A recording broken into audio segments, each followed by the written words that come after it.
Every day we wake up and we're faced with two choices: continue to live by default or live by design. An unbreakable mindset isn't born out of comfort. It's forged daily in the fire of intention, discipline, and meaning. Here are 5 practices that, if done consistently, will build that kind of mind. Not a mind that avoids pain or fear, but one that walks straight into it, ready, steady, and unshaken. Before the emails, before the texts, before you check the news or scroll through your phone, pause. Sit in the stillness and ask yourself one question that very few people dare to ask in the rush of modern life. Why am I doing what I... It's such a simple question, and yet most people live their entire lives without truly answering it. They wake up, go through the motions, chase achievement after achievement, check off every task on their list, and still feel lost.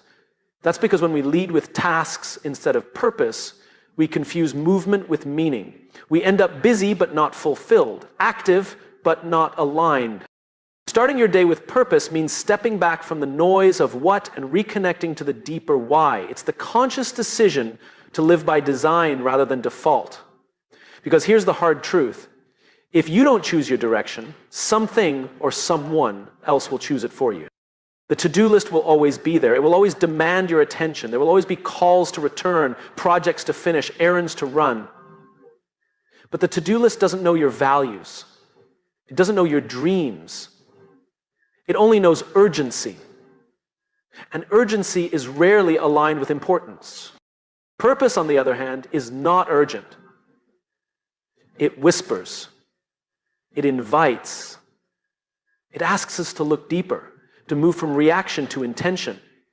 When you lead your day with purpose, you don't just check boxes. You make progress towards something that matters. You don't just accomplish things, you grow into someone. Let's say you're in a leadership role. Sure, your to-do list says you need to approve a report, respond to a client, and attend 3 meetings, but your purpose might be to lead with empathy, to inspire others, to create an environment where people feel seen and valued. If that purpose is your starting point, then everything on your list becomes an opportunity to express it. You're not just responding to a client, you're building trust. You're not just attending meetings, you're setting a tone. You're not just checking boxes, you're reinforcing a mission. Purpose shifts how we do what we do. It brings clarity to chaos. It turns tasks into tools. It turns pressure into progress. And when things get hard, as they inevitably do, purpose is what keeps you grounded. Because the truth is, motivation fades, passion fades, but purpose is deeper. It's the reason you get back up after failure. It's what keeps you moving when there's no applause. It's what keeps you steady when everything around you is uncertain.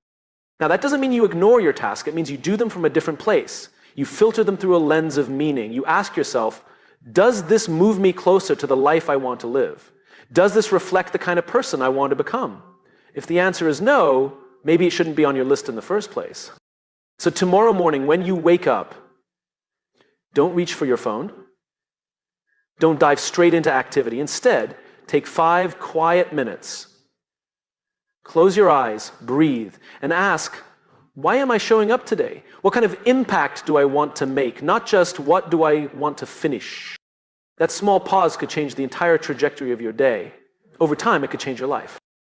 Because when you begin with purpose, you don't just get more done, you become more of who you were meant to be. We've all felt it, that quick surge of anger when someone cuts us off in traffic, the sting of a careless comment, the rush of frustration when plans fall apart. These moments test us. And in those moments, what we do next defines not just the outcome of the situation, but the strength of our mindset.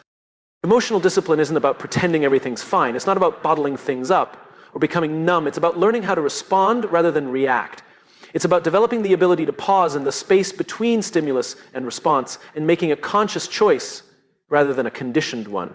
Most people go through life on autopilot. Something upsets them and they lash out. Something scares them and they shut down. They become passengers in their own emotional lives, allowing external circumstances to dictate their internal state. But there is a better way. Emotional discipline starts with awareness. You can't manage what you don't notice. That means tuning in to your emotional signals without judgment. Anger, fear, frustration, sadness, these aren't the enemy. They're messengers.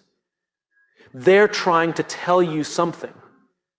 But when you let those emotions take the wheel, they often drive you off course.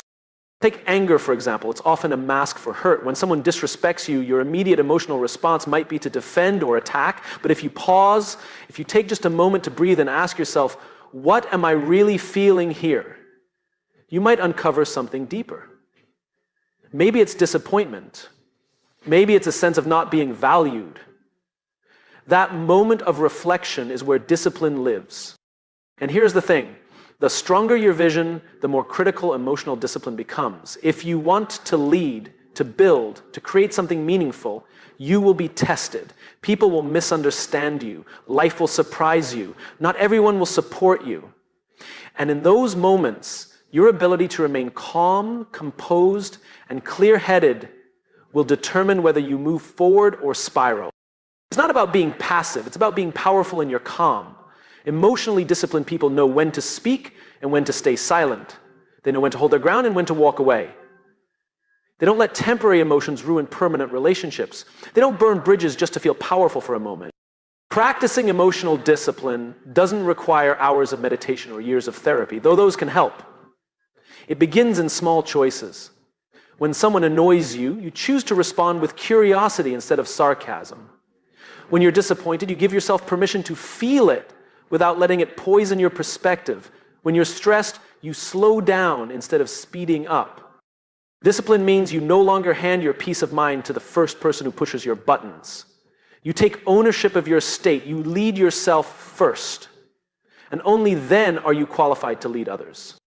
One of the most powerful questions you can ask in emotionally charged moments is this: is what I'm about to say or do aligned with the person I'm trying to become? That question puts your emotions in service of your values.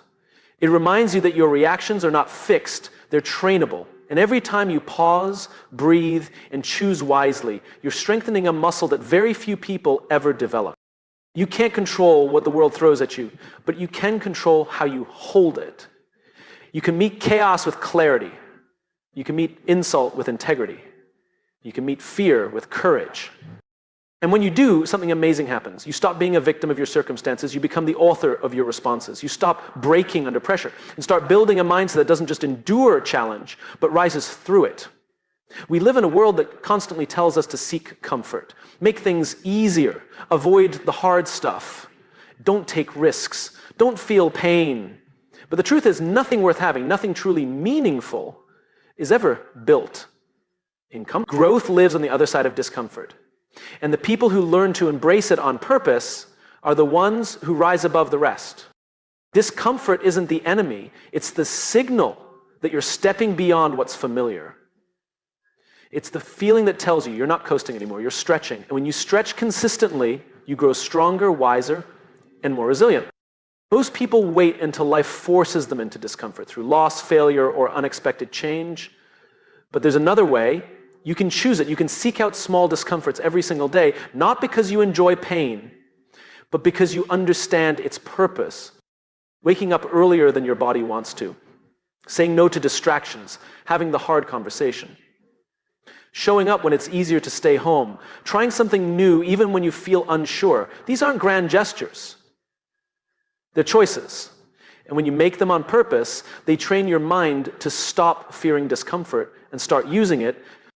Think about a muscle. If you never challenge it, it stays weak. It might not hurt, but it doesn't grow either. The same is true for your mind. If you never do things that scare you, if you never step outside your emotional or mental comfort zone, your mindset will stay soft. It might feel safe, but it will be fragile. The magic of discomfort is that it reveals who you really are. When things are easy, you don't have to think deeply. You don't have to lead yourself. But when you're in pain, when you're tired, when you're tempted to quit, that's when your real mindset shows up. And here's something few people understand. You don't build mental toughness when you feel strong. You build it when you feel weak, but keep going anyway. That's where confidence is born, not from success, but from struggle. From proving to yourself day after day that you can handle more than you thought. There's a simple practice that can shift everything. Do one thing every day that makes you uncomfortable. It doesn't have to be dramatic. Take a cold shower. Speak up when you usually stay silent. Say no when you usually say yes.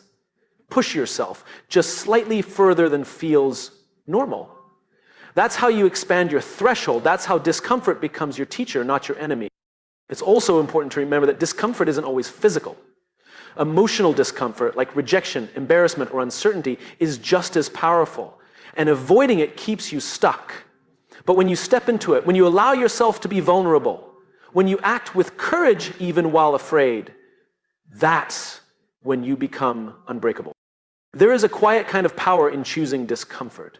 It's not loud, it's not flashy, but it's transformative. Because each time you do something hard on purpose, you're sending a message to yourself. I don't run from difficulty, I rise to it. And over time, that message becomes your identity. Comfort is easy, but it robs you of growth. Discomfort is difficult, but it rewards you with strength. So don't just tolerate discomfort, train in it, invite it, step into it like a warrior, knowing that it's not there to stop you, it's there to shape you. Because if you can learn to embrace discomfort on purpose, nothing can truly break you. And everything you want, everything you're capable of becoming, is waiting on the other side. If you spoke to your friends the way you speak to yourself, would they still want to be around you? Most people carry an inner voice that isn't a coach. It's a critic. It second guesses, tears down, and magnifies every flaw. It says things like, you're not good enough. You always mess this up. Who do you think you are? And the most dangerous part, we start to believe it. We don't question it, we accept it as truth. But here's the reality. That voice was trained. It wasn't born with you. It was shaped by years of judgment, comparison, rejection, and fear. The good news? It can be retrained. And it must be because your relationship with yourself sets the tone for every other relationship in your life. Speaking to yourself with kindness isn't weakness, it's wisdom. It doesn't mean you let yourself off the hook. It means you hold yourself to high standards without tearing yourself down in the process. Think about someone you deeply care about. When they fail, do you mock them?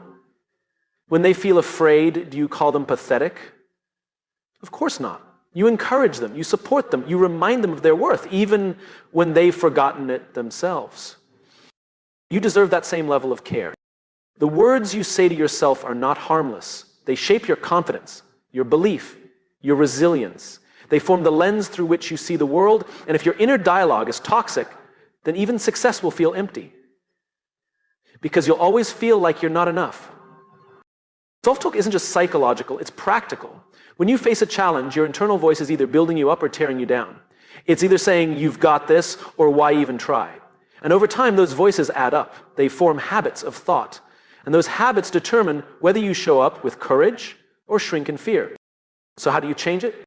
First, you become aware. Pay attention to your internal dialogue. Not just when things go well, but especially when they go wrong. Notice the patterns. Catch the harsh words, write them down if you need to. Awareness is the first step to breaking the cycle. Next, interrupt it. When you catch yourself saying something cruel or self-defeating, ask, would I say this to a friend? If the answer is no, it has no place in your self-talk. Replace it. Not with fake positivity, but with grounded truth. Instead of, I always fail, say, I'm learning. This is part of the process. Instead of, I'm not enough, say, I'm still growing, but I have value now. This isn't about pretending everything's okay. It's about choosing words that support your growth instead of sabotaging it. Because real strength doesn't come from beating yourself up. It comes from being honest and hopeful at the same time. And the more you speak to yourself with care, the more resilient you become. Not because you avoid failure, but because you stop making failure personal. You begin to see setbacks as events, not as definitions of your worth. You learn to forgive yourself faster, to bounce back quicker, to move forward with more clarity. We often look for encouragement from others, but the truth is, the most important voice you'll ever hear is your own. You are with yourself every moment of every day.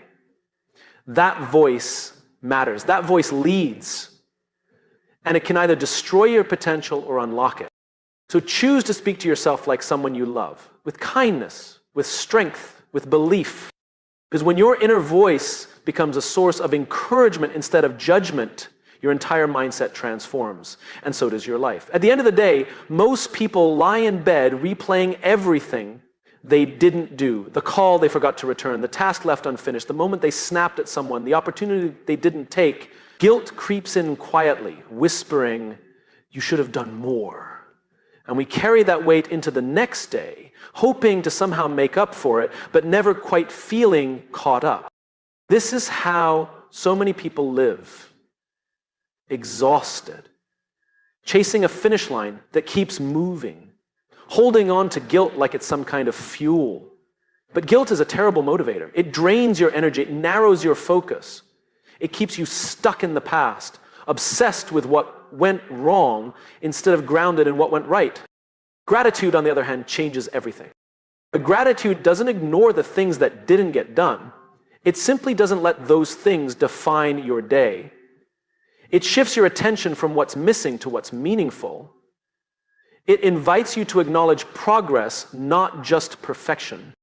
You might not have finished the entire list, but maybe you showed up anyway. Maybe you made someone feel heard. Maybe you got through a tough moment without breaking down. That matters, and gratitude allows you to see it.